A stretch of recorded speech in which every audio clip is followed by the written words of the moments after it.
Welcome to Grant's Rock Warehouse, and tonight I want to welcome Stephen Schnee and Todd Evans to the show. We are going to look at the synth pop new wave band New Music. They put out a box set recently on Cherry Red Lemon Records in the UK. We're going to take a look at it, turn some people onto it. Hopefully you like New Music, or if you don't, hey, check it out. You might like it. So without any further ado, let's get going.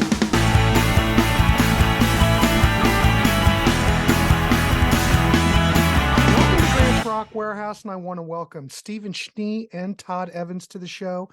Tonight we have been brought together by a band that I had no recollection about. It was a band that I had never been turned on to. And the band is New Music. And this is the box set that just was released recently on Cherry Red. And it's on Lemon, which is kind of like a subsidiary. Yeah, of Cherry Red. They're all in cahoots with each other. But this just recently came out. I think what had stemmed how this came apart is that Todd Evans was doing he was just absolutely glowing about this back in November, that he understood that this was coming out, being released on Cherry Red. He already put his order in, and I'm going, New Music. I mean, it did sound familiar. Like I said, they had that new disc that was out in Epic, like in the 80s. If anybody out there knows, remember those little 10-inch new discs? Todd Evans with the props, man. They all look like this on the back. The Cheap Trick found all the parts. That was the big one. And then you also had the Clash that came out. 10-inch, there you go, perfect. That new disc, it consisted of their first two 7-inches, A-sides and B-sides. That's what that release was. But it came out. Did it do anything in the States? No. It was just a blip. You know, I don't think any of the new discs did, except for that Cheap Trick one. That was the Continentals. 45 in it. The Continentals was another one, and that nothing. I wish I had the rest of them. I think there was a Ricky Nelson one too, or Rick Nelson. I think so. I don't remember. I just remember I had a bunch of them. Cheap Trick and the Clash, and then New Music. But I've only saw a picture of it. Like Todd's holding it up. I had never seen a physical copy of it back in the day. Oh, I bought that when it came out, and boy, yeah. Oh, well, we're going to get to that. So we're just going to have a general discussion, kind of talk about the new box set, because literally, I mean, no one's talking New Music. Well, except Stephen Schnee is on his wonderful channel. Please like and subscribe. The link is below. There you go. But we're just going to have a general chat and talk about New Music. And like I said, I really hadn't heard of these guys other than when Todd started getting all worked up about it. But I'm just curious, before we really start, how did you guys, like Stephen Schnee, let's throw it over to you real quick. How did you get turned on to New Music? What's your history with that? It's all basically because back then, I'll just compact the story. 1978, I got turned into all this power pop, new wave. It was like February 1978. Changed my life seeing the Jam, Kate Bush, stuff like that. So I started buying anything that looked interesting. You know, I'd get my allowance, or I started working at Jack in the Box or whatever, and I would just spend that money on whatever looked interesting. I didn't have to hear it. It just, okay, they got skinny ties, or, they look kind of cool. I'm going to get that. And usually I bought stuff by bands that started with the. So, I bought the first album by The Police only because I started with the. But New Music was one of those bands that didn't start with the. But I thought, this is cool. This is, the Continentals I had heard already. The Clash I already knew. And of course, Cheap Trick I knew. And I thought, this new 10-inch format is kind of whatever, but I'm going to get it because I haven't heard this band. And I loved what I heard. I mean, the sound quality wasn't all that great, but I loved the fact that here was a band that was contemporary at that time, a great combination of keyboards and guitars. Now, those first two singles were more guitar oriented than what they later became, but it was just great tunes. And then I was a fan going on. But now let's go on to you guys and see how you got turned on. Todd, how did you get turned on to it? So these little new discs all came out at the same time. In this one says 79, 80, Yeah, I think but 80.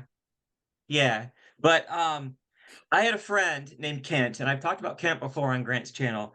He, for some reason, had more income than the rest of us. This is 10th grade, okay? And so he bought everything.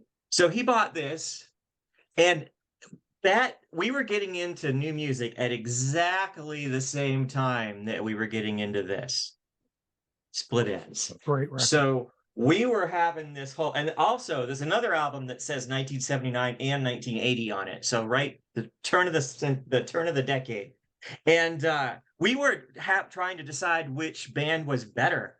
And Kent and I both decided that new music was better than Split Ends.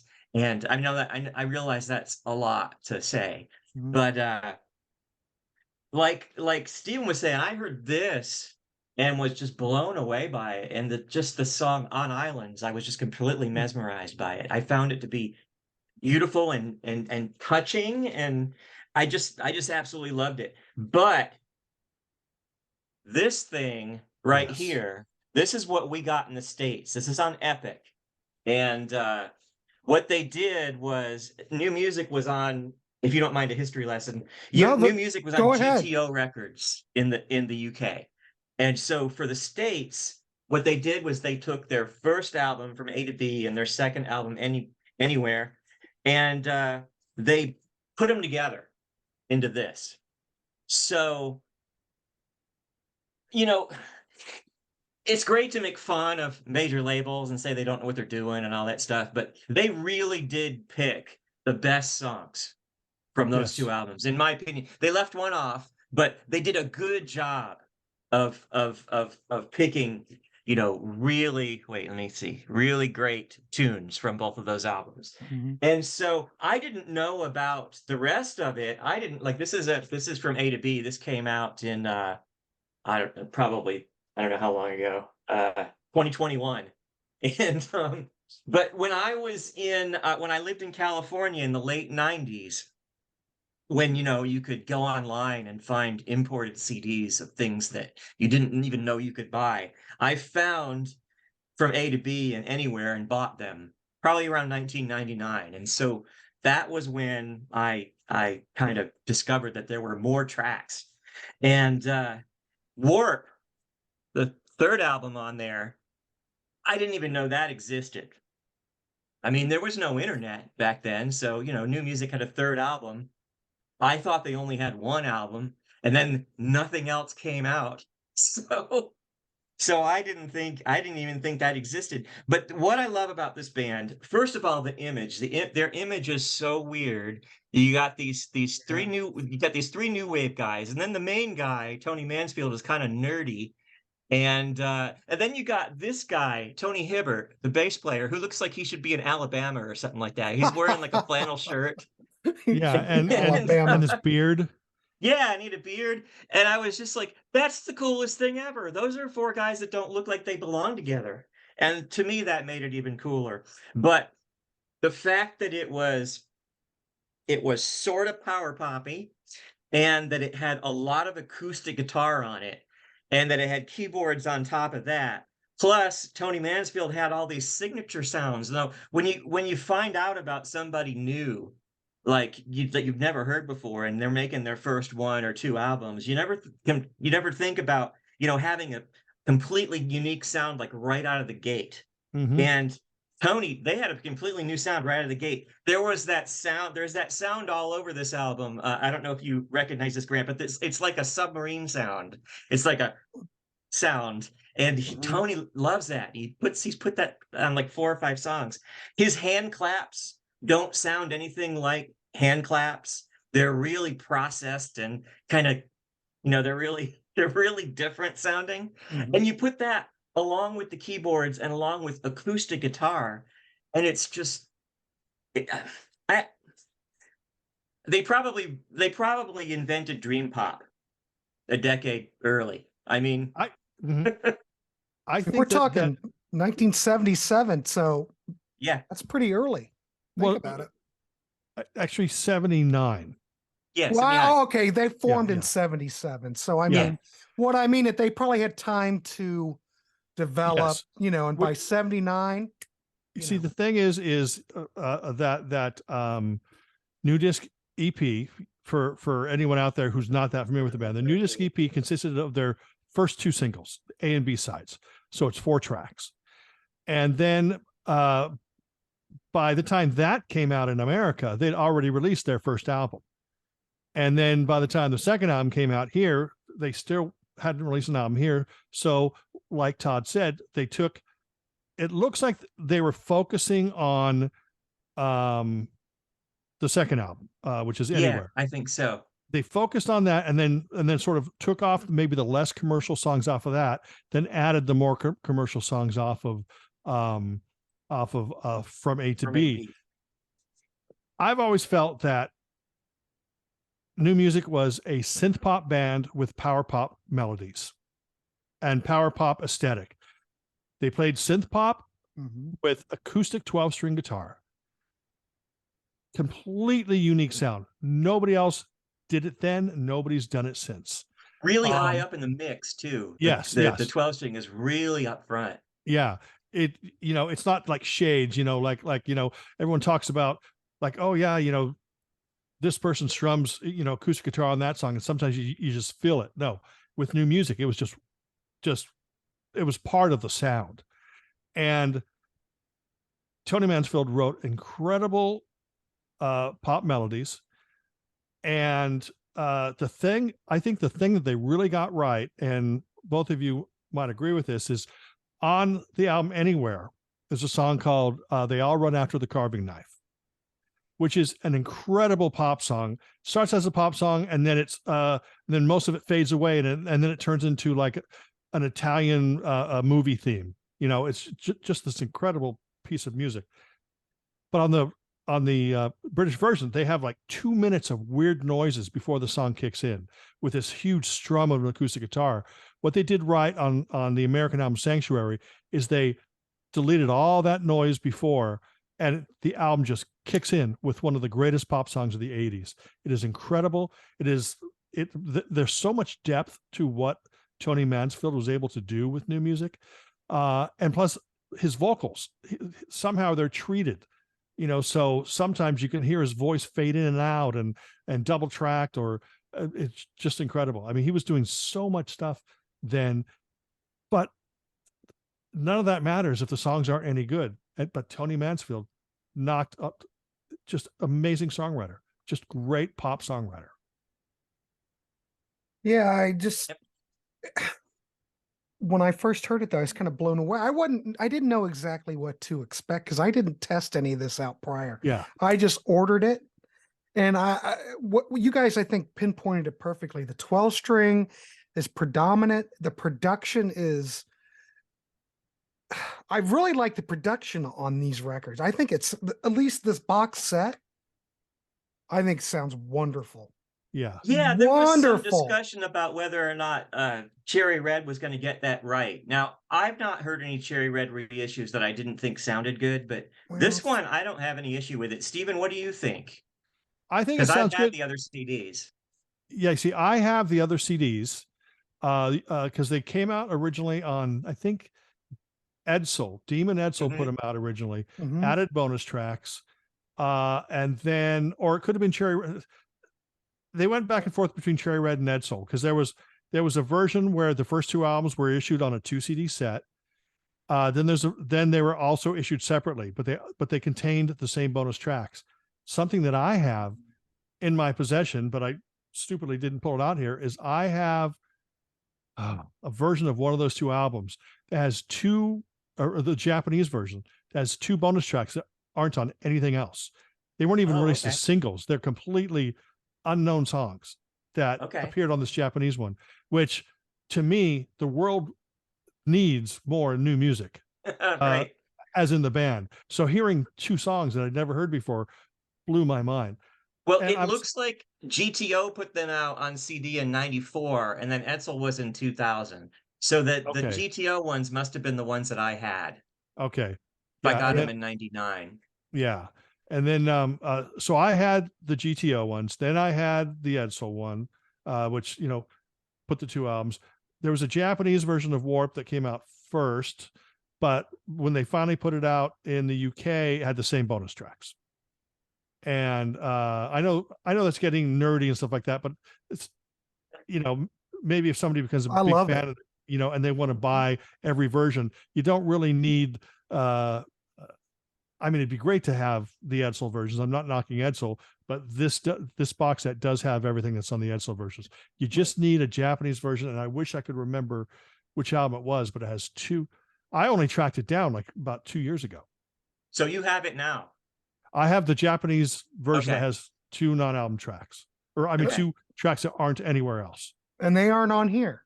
and they are not on there. Wow, that's well. I was kind of surprised about that. I'm kind of surprised too. Yeah. I wasn't Yeah, aware of that. Yeah. But those, for anyone wanting to get into the band, the first album is much more poppy, guitar oriented, less experimentation, but it is very unique.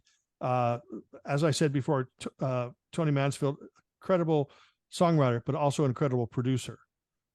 And that, of course, manifested itself later when he produced Naked Eyes, Captain Sensible, Aha, tons of great records. He Bouncing Off the Satellites.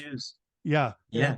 That's one of my favorite B-52 Classic. albums. Great And it's record. not because Tony Mansfield produced it, but that helps.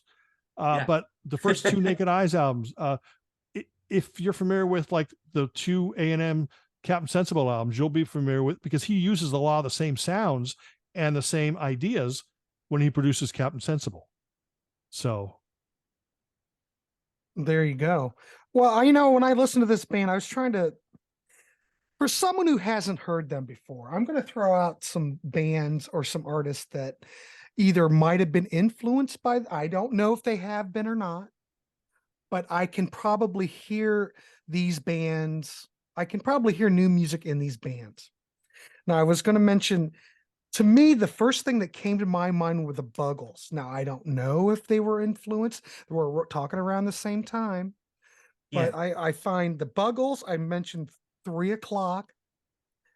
Berlin, I know that sounds weird, but I listened to that the second record, and I keep hearing Berlin for some reason. Call me crazy, kids, but Berlin No, I can Crazy hear Kid. that and too. Soft I never Cell. thought about it before, but I Soft can hear Cell. it too and Soft Cell. in my head. It's here's- just something to do with those keyboard sounds, you know? And whether these bands heard new music, I don't know. But I mean, if you like the Buggles, 3 o'clock, Berlin or Soft Cell, I mean, it's in that wheelhouse. See, 3 o'clock I don't hear at all. I hear it. Like the first 3 o'clock album. Yeah, I know that sounds crazy, but I hear it. It's that's crazy. similar melodies.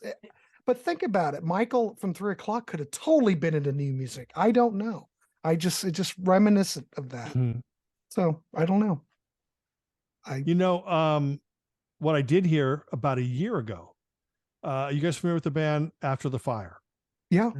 Mhm. I think it was their debut album. Well, one of their, how come I can't get my brain straight? One of their albums, It Tony happens. Mansfield produced the album, and it sounds very much like new music. Unfortunately, the label chose not to release that one, and they had somebody else produce, and they re-recorded the album. But I actually heard for the first time the Tony Mansfield produced version of the album, and I don't understand why. Some of that's floating around on YouTube, I think. I may But be yeah, mistaken, it but never I feel like got- some of it's out there. Yeah, They've never released it officially, though. correct. Wow, I wonder why well, think about After the Fire. What kind of market is there for After the Fire? Well, yeah, you have to understand there's more to After the Fire than to Commissar. But let's not get into that. And they that's had 3 damn near, great that's a albums. Falco clone. There is not much difference between After the Fire version and Falco's original version. No, they just did the English version, Yeah. and Yes. that's what broke up the band. Oh, I didn't know that. Oh yeah, I mean the band essentially broke up after that single. They had 3 albums before that are very much like a prog version of new music. But I'm sorry to No, to you're go in a fine. different We direction. always And go if on I a tangent.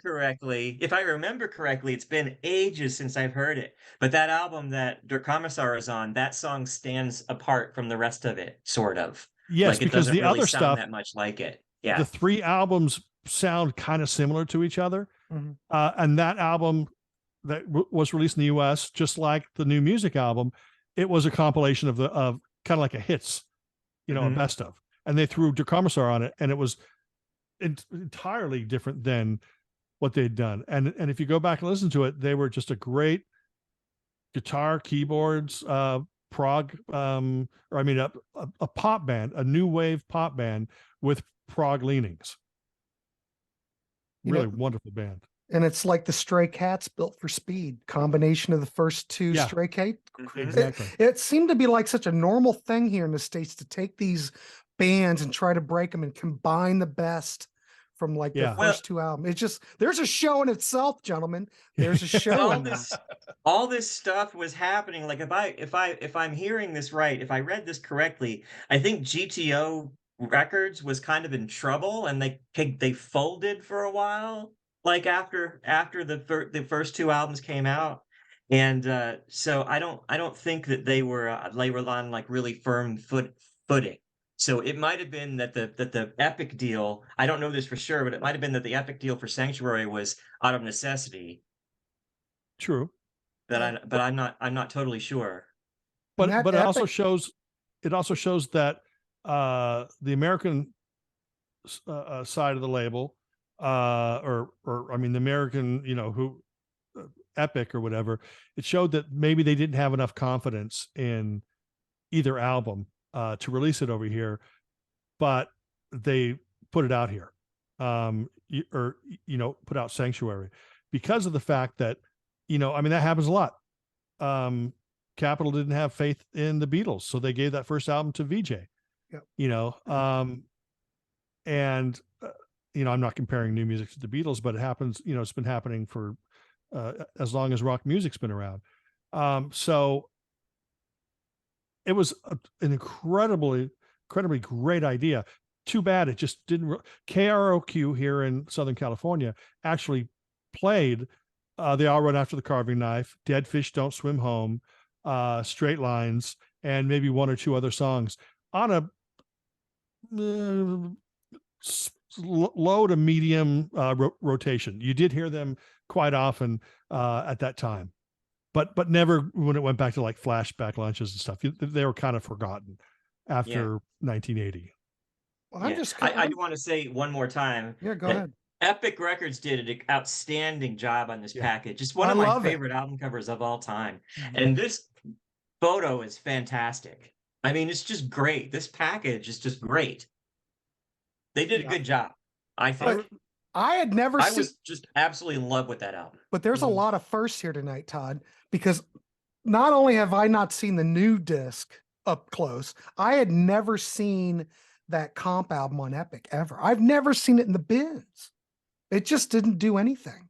Probably didn't have any, I don't know. I don't remember any promotion around it or seeing anything about it or any buzz about it. Just kind of came and went, which is it's weird. terrible. Like in my little circle of friends, it was just. I lost both of you. I'm still here. Yeah, but it happened. It must have been my end because you both cut. I thought, oh no. Okay, you're back. Okay, good.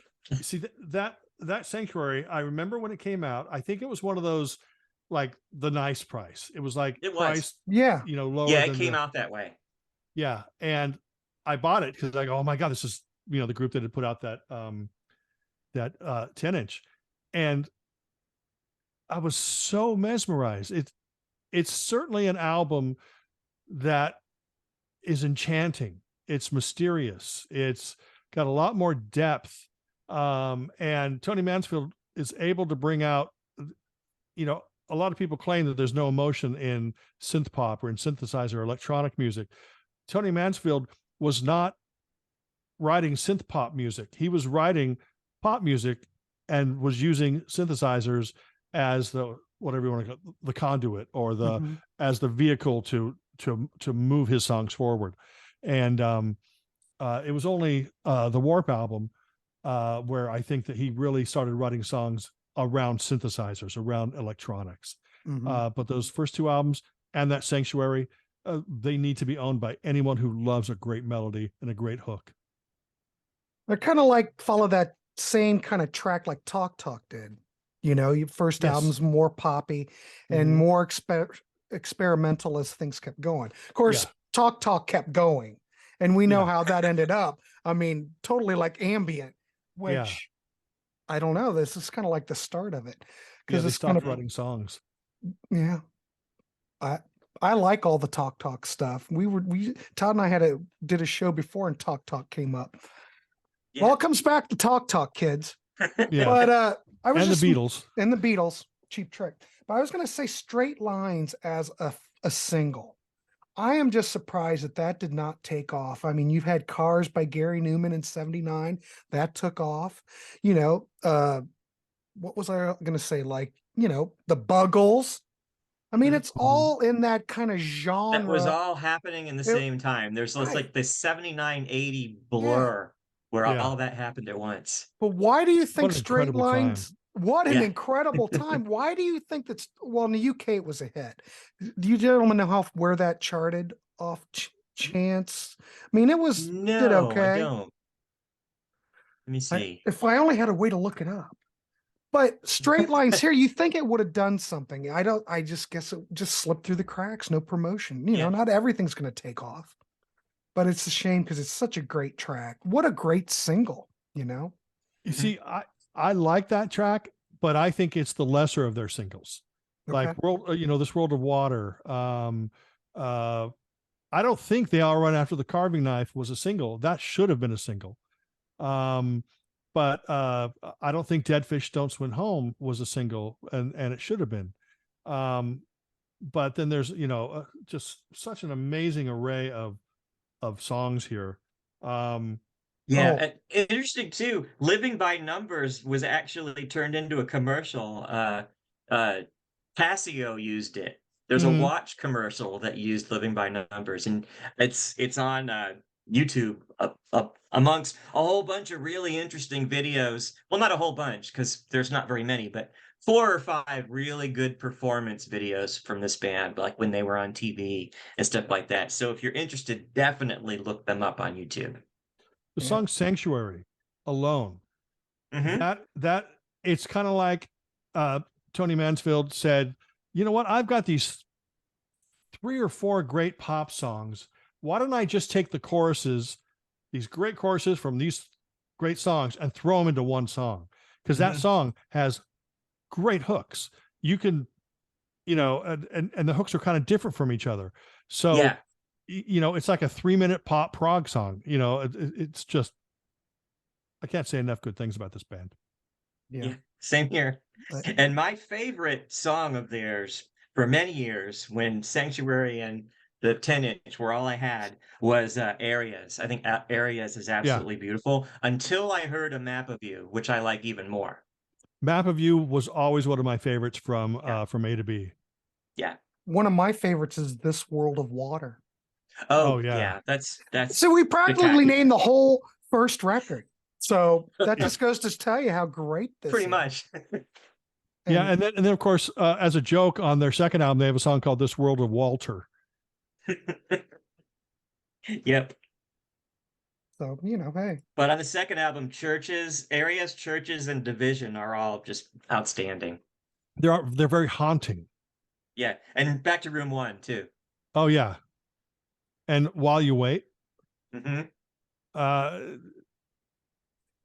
Just, it's very interesting because, like I said, if you go back, like I kind of feel bad for Grant. I mean, I'm excited for Grant because he's discovering this band and it's new and fresh to him. Right. Which is it's amazing. Great. Yeah, which is amazing. But also, I think that you listen to enough music to be able to put it back in context to what was happening in 80, 81, 82. Fits right in. Yeah. And because a lot of people are going to hear it for the first time now and go, oh, that sounds old. But no, but back then when it was first coming out, it was like, wow. great songs, great production. A very unique band. No, even when Tony produced a bunch of people, it never ended up sounding exactly like new music. But you knew, like those first two Naked Eyes albums, you knew that, hey, that's the guy, or this kind of has that new music feel to it. And even I was going to say, when those two Naked Eyes albums came out, me and my buddy, we thought it was like one of those moments where no one's really talking Naked Eyes now. But right. Oh my God, those records were like, considering a lot of the pop stuff that was out then, the Naked Eyes albums were a notch, several notches above. And I think a lot of that has to do with Tony Mansfield's production. I mean, smart, catchy, great songwriting, great vocals, top-notch keyboard sounds. We could do a Naked Eyes show, but you need to check out Naked Eyes if you're not familiar with Naked Eyes.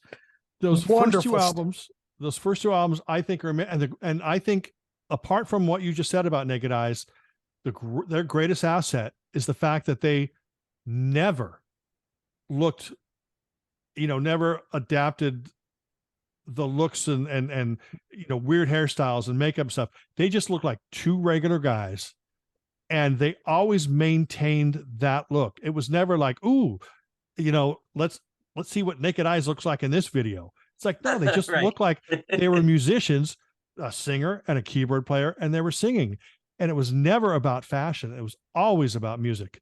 And that's the same thing with new music. I mean, in new music, you could walk into a room and just go, excuse me, gentlemen. I know that you guys are the roadies. Can you, tell me where all the band members of new music are? And all four of them would raise their hands. Yeah, we're new music, because they look normal. They weren't trying to, like Todd said, Tony Mansfield almost looks like maybe, he'd be your professor, history professor in high school. Right. But little did you know that history professor friggin' wrote great tunes, There are quite a few interviews with the keyboardist Clive Gates that are on YouTube and on people's podcasts and stuff like that. Yeah, I've heard 2 or 3 of them, and he talks a lot about what it was like back then, and one of the things that he mentioned was that he was telling some story about something. He said, and Tony had a cold. He said Tony Mansfield always had a cold. And when you look at pictures of him, that's what he looks like. He looks like maybe he's a little under the weather. And I just love that about him, because it's so non-rock star. But another thing that he said was a lot of people thought they used drum machines. But it's all Phil Towner playing the drums. And they called him Metronome or Mr. Metronome or something like that, because his beat, he could keep a perfect beat, kind of like Alan from Devo. He kind of is able to keep that. I mean, there are obviously some drum machines used, but most of it apparently is Phil. This is a fantastic band. I think that all three of us have really nailed it. Even the B-sides, like Missing Person, was a great. It would have been another band's A-side. Yeah, From the Village, another great B-side. Yeah. I was just looking at the chart success. Like, From A to B came out in 1980. It charted in the UK at 35. Okay, that's respectable for a debut record. I don't have a problem with that. But Anywhere came out in 81. Just a year later, it went to 68. Warp 82 didn't even chart. Do you think maybe these guys are just too smart, too good? There was just something. They were on another level that I have always thought that they couldn't connect with the average buyer. Yeah, that might be it. They run on another list. Like, if you like Naked Eyes, you'll like this, because it's kind of like Thinking Man's pop. I guess. I don't know. Well, I'm just winging it here, boys. But no, I you know what I mean? One of the things I forgot to mention earlier about Tony's production is he produced the single version of Walk Out to Winter by Aztec Camera, which wasn't on the album. It was And when you hear that, you go, oh, that's Tony Mansfield production by far. And because he does have a unique style, and it sounds very much like that mixture of keyboards and guitar that New Music did so well, that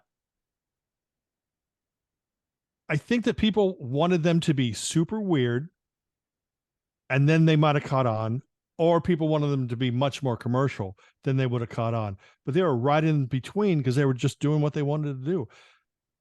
Now I have to admit that Warp is definitely not my favorite New Music album. I don't think it's same here. Yeah, I don't think it comes close to the first two albums, but it's still enchanting to listen to.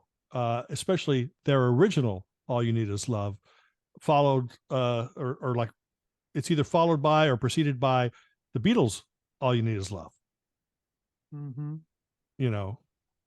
And to put that on the record and not just differentiate, it's like all you need is love, all you need is love. Oh, those must be two different songs. Well, they are. They have to be. So Yeah. Tony also produced The Damned. I'm looking at his Apparently so, yeah. Lovely Money. Oh, okay. I know that cover. Okay. Well, it's like 3 tracks. I don't know he actually produced a whole album or not. What year would that have been that he did the Damn single? Oh crap. I just had it up. Let me go backwards. I'm at Naked Eyes now. The Damned was 1982 and Captain Sensible Watt 1982. Yeah, so I would think that one of those begat the other. But Captain Sensible did 2 albums with Tony Mansfield, and I think that I know this is bad for me to say, but I love those albums more than I love any Damned album, and I dig the Damned, and I just like saying it because I feel like I'm cursing on Grant's show. The Damned. Stop it. Stop it. I never had any of those Captain Sensible albums, and I had heard Watt many times because there's a video for it, and it gets played a lot. They play it on, Richard Blade plays it on Sirius XM, and but I didn't know that it was related to Tony Mansfield, and when I found out, I felt like a dummy because I was like, oh, how did I not know that? Yeah, but those 2 albums, Women and Captains First, and what was it? The second one, Power of Love, I think is what it's called. Something like that. Yeah, both of those albums are produced by Tony Mansfield, and they're very much worth it if you are a New Music fan. Yeah, somebody once told me that yeah, the minute I heard the first Captain Sensible album, I felt I was listening to the unreleased 4th New Music album. Wow. And I don't think it's exactly like that because Captain's a different kind of songwriter, but, right? But sound wise, yeah, and it's all over the map. You're making me want to. I'm looking all this stuff up, thinking, "Gosh, I want more. I want more. I want more Tony." No, I just dig it. You have no idea. This is like one of those moments. How did I miss this? How did I miss this? In of all time in music, he's one of my absolute favorite people. How did I miss this? I've had the Tony Mansfield fever for 43 years. So welcome to the party, Grant. He's got quite a catalog, of production. So yeah, he's done a lot of production. So I don't know, gentlemen. I think we might have covered it, but I think so. Unless somebody wants to go into some more of the tracks or the B-sides, I'm still kind of. If you want to talk some of those, because me a lot of that I didn't hear. Steve, what do you think about? Can you touch a little bit about the B-sides and the remixes and stuff? Yes. Now, first off, for a lot of people, I know it's a weird thing, but there are people out there who would rather just hear the album and not have bonus tracks. So to me, I don't understand that way of thinking. To me, if I'm going to buy it on CD, I want as much material. I want every non-album B-side, blah, blah, blah. But in the box set, if you were to buy the Edsel versions or the GTO versions or, whatever's been available, they have bonus tracks on them. But on these, they don't have the bonus tracks. They're the straight albums. And then they put all the non-album tracks here. But,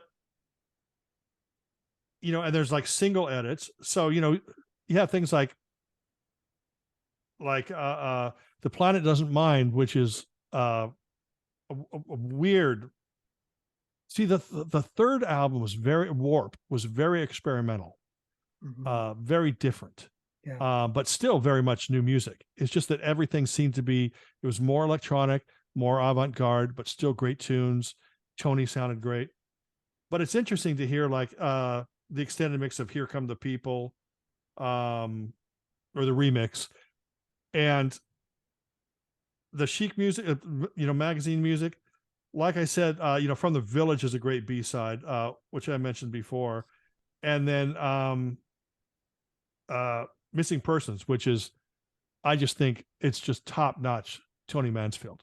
But it was interesting because some of the stuff I wasn't able to track down on 7-inch back in the day. I had most of the 7-inches, and like on This World of Water, I think it was that one that they had like 2 B-sides. I think that or a couple of the singles, they had like 2 B-sides, and I had those, but it's like the sound quality, on a 7-inch, cramming a short little instrumental and another pop song together. But I made do because they're great songs. But then when the CDs started coming out, and then when you get them here on this bonus fourth disc in the box set, it's just some great pop songs in there, some experimental, some just single edits, but very much worth it. And it's nice that they are separated from the albums as well. Yeah. I separate them in my head. I like having bonus tracks on CDs, but I like to put a pause in when I listen to a CD with bonus tracks. So when I get to the last track, I'm like, I train my brain to go, okay, this is the last track, and everything else is extra. But I have heard, and I apologize if I get this wrong, because I don't, but I think this is right. I have heard, there's a new music Facebook page. Yes. There's a Facebook group on new music. And Steven, are you in it? Yeah. Okay. Grant, you should get in that, because there are some people that have some inside tracks on stuff. Okay. And, we'll do.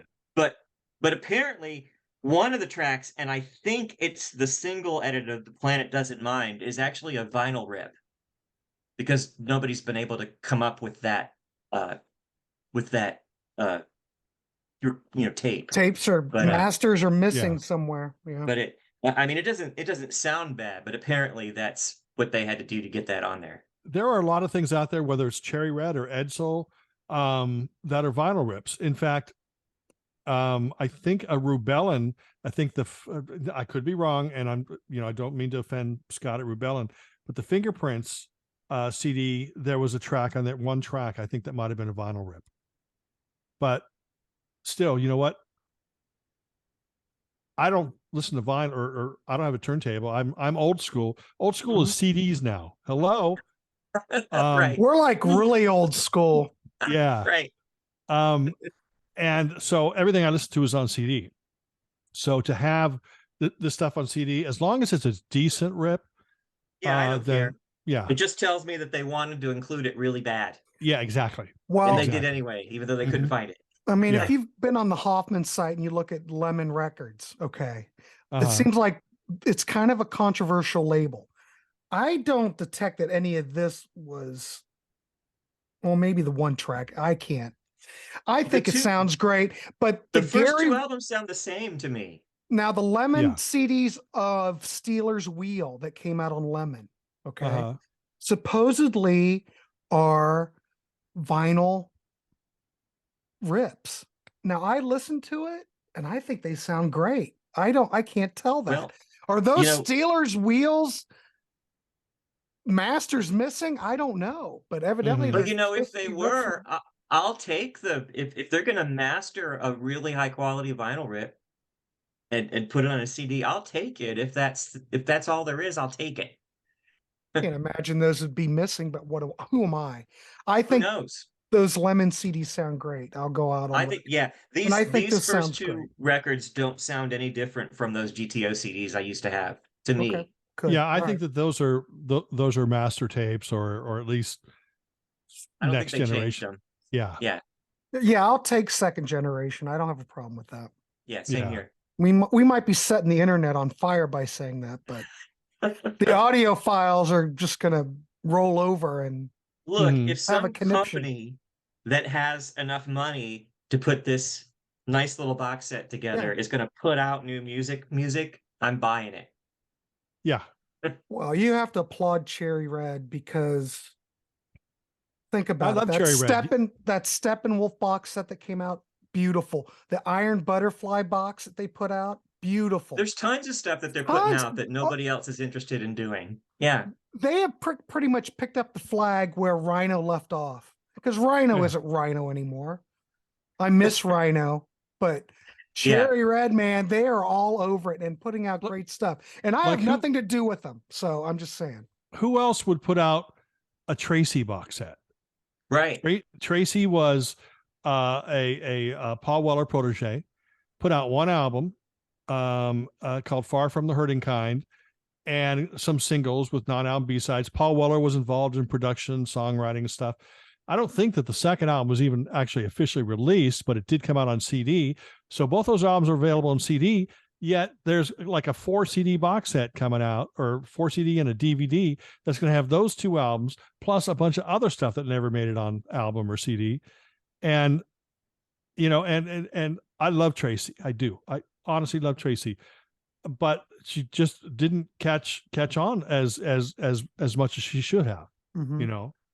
Well, if Cherry Red has figured out how to put stuff out like that and still make money, then great. Whatever the secret sauce is. Yeah. I noticed that one of the things that they put out was like a whole bunch of, I don't know how many of them there are. I think there's 4 or 5 different solo albums by Graham Bonnet that they put out, and I was just like, I didn't even know those albums even existed. I didn't But know. you I can have bet no idea. somebody's excited about it. I've got a friend that lives in Texas that I'll bet is really excited about those. Yeah. Cherry Red. I mean, we could just do a show on Cherry Red, you know, because part of Cherry Red is Now Sounds, and Now Sounds, Steve Stanley, he puts out some of the greatest obscure, there you go. The greatest obscure 60s things, that I play on my Ski Lodge show. Yeah. Oh, cool.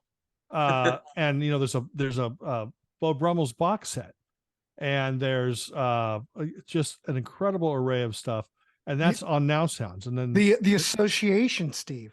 Yeah, the associations. Incredible work. The mono mixes of that stuff. Yeah. A lot of it's out of print, but you can still get a couple. I think the second and third album, I think you can still get those. So get them while you can, because at least I've noticed with Cherry Red, once it's gone, it's gone. And the New Sound stuff, like what it's about a very small catalog. What about the Andrew Gold box set? Oh yeah. That's now gone. Yeah. I should have bought that. I've got the Rhino. No, I've got the one that's on. It's Rhino. Edsel put out something that had like, that's the one I've got. Yeah. Yeah. But this has what's in that Edsel thing, plus a bonus disc of unreleased tracks, a bonus disc of live, and then a DVD of, I think, performances and stuff. See, this doesn't have a DVD, but it's got all that extra stuff. But what they did was separate it from the bonus tracks that are on the individual CDs. So it's just a separate disc. Yeah. Yeah. And I think it's just a clone. Don't quote me. I don't know. But those originally came out on Rhino Handmade. And then of course, they went out, they did. And they went, you know, whatever. They might be clones. They might not. But I've run them through a computer and they look like they're mastered fine. They sound great. Yeah. If you like Andrew Gold, which there's another show too, because I love Andrew Gold. Yeah. And no one's talking. Wax is a little bit too commercial. Is it? Okay. The Fraternal Order of Love. Did you ever hear that? The Andrew Gold thing? That's being reissued in July. It's brilliant. Yeah, it's been reissued in July. Brilliant. Thank goodness. I picked it up, I don't know, Discogs or something, $20. Brilliant. Yeah. If you like Dukes of Stratosphere, you'll love Fraternal Order of Love. You will love it. Yeah. It's wonderful. Andrew Gold's brilliant. And I think it might be Cherry Red that might be doing it, but I could be wrong. It's either Edsel or Cherry Red, one of those labels that's actually doing that the reissue in July of that album. I've already got it, but Todd, if you don't have it, Oh, I don't Do have any yourself. Andrew Gold, and I Oh need my to get as much God. as I can. Oh I know. God, it's so I great. know. Underrated. I mean, people, Yeah. and you know what, Steve, I don't know if you've heard any of his later stuff, but some of his later stuff is just as good as that Asylum era stuff too. Great. Yeah, I've been trying to Hard to piece find together it though. slowly. Yeah. Hard to find it. But I was a Andrew Gold fan back, during the hit years, Mhm. Lonely Boy, Thank You for Being a Friend, Yeah. stuff like that. And then of course I was a huge 10cc fan. So I was excited when he was on 3 songs on a 10cc album.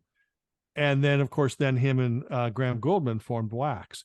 Very, commercial, but they weren't writing songs like they did in the 70s. They were writing songs for the 80s and 90s, Mhm.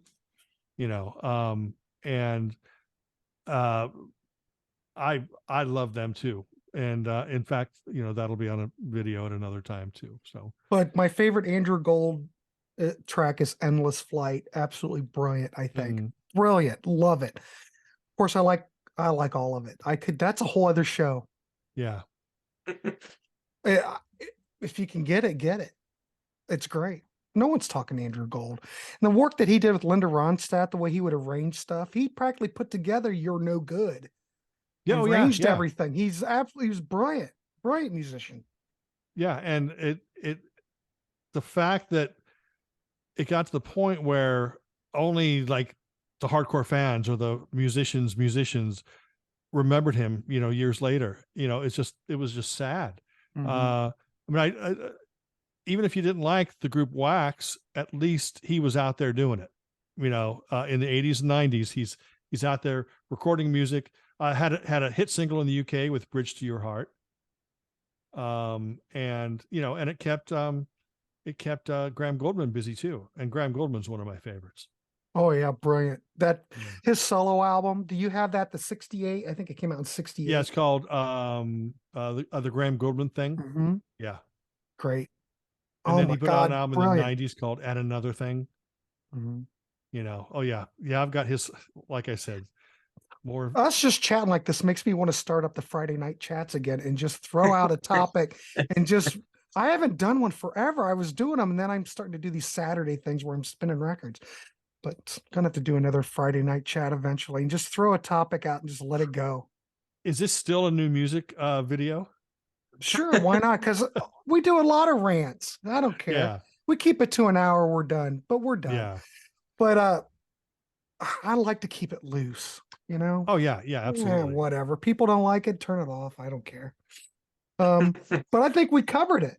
It was You see, he has enough subs to say that. I can't say that. but it's fun. It's just fun shoot. It's all about talking music. Oh, If you're coming to Grant's Rock Warehouse or Steve's channel, it's all about music. Yeah. And everybody buy this while it's still available. It's not even expensive. No. Yeah. I don't even remember what I paid for it, but it's not even a lot.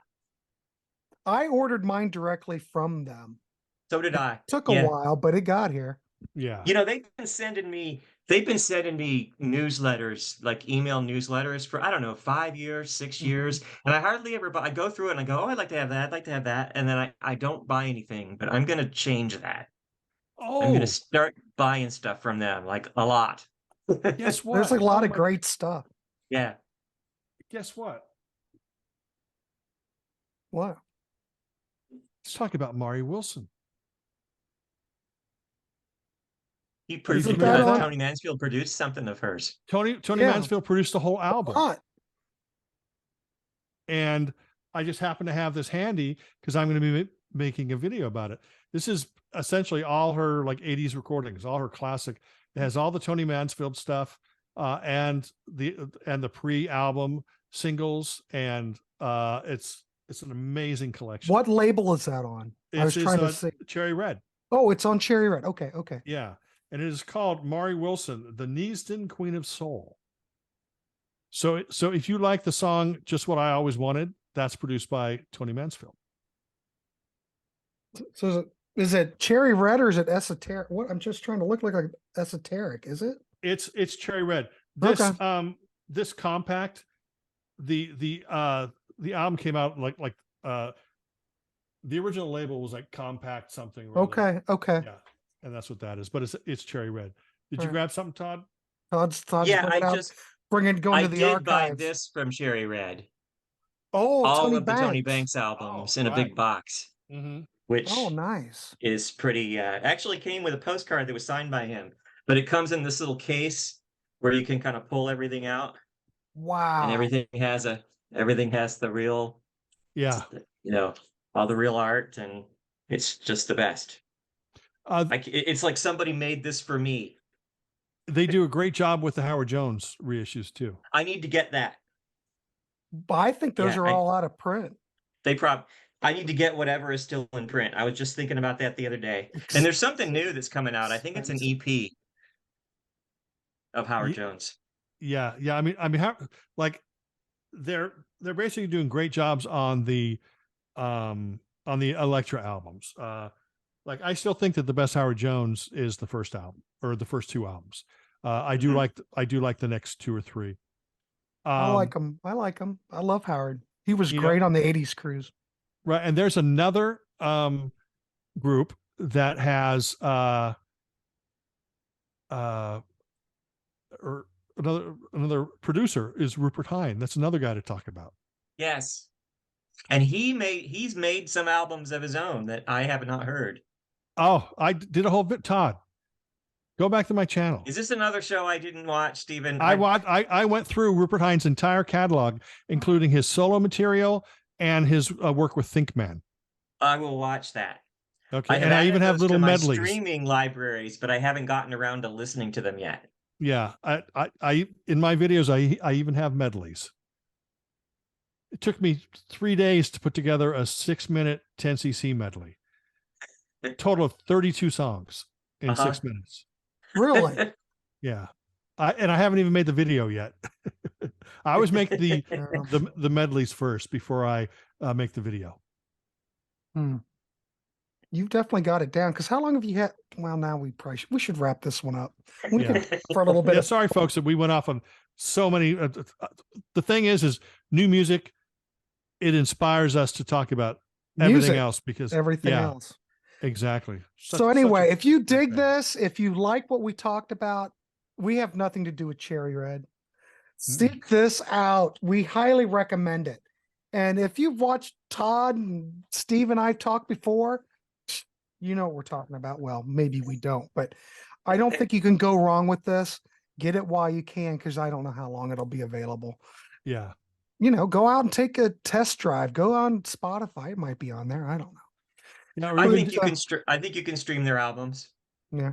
Yeah. Check it out. It's worth getting. But I like physical media, folks. So I always like to support the band if we can. Yeah.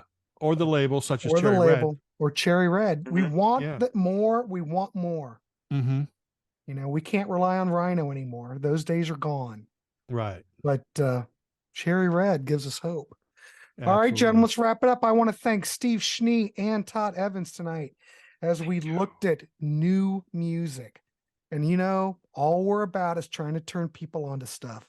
So please like, subscribe, check the links below. Steve's link to his channel is below. Check out all of his videos. Check out his new music videos. He's all new music, the band, and new music, the new music. The new music. So thank you. Please like, subscribe, and all that thing. Please make a comment. If you like new music, we want to hear from you. So do that as well. So anyway, all right, gentlemen, well, thank you, and wrap this up. Thank you, everybody. Thank you, Todd, and thank you, Grant. Nice seeing you.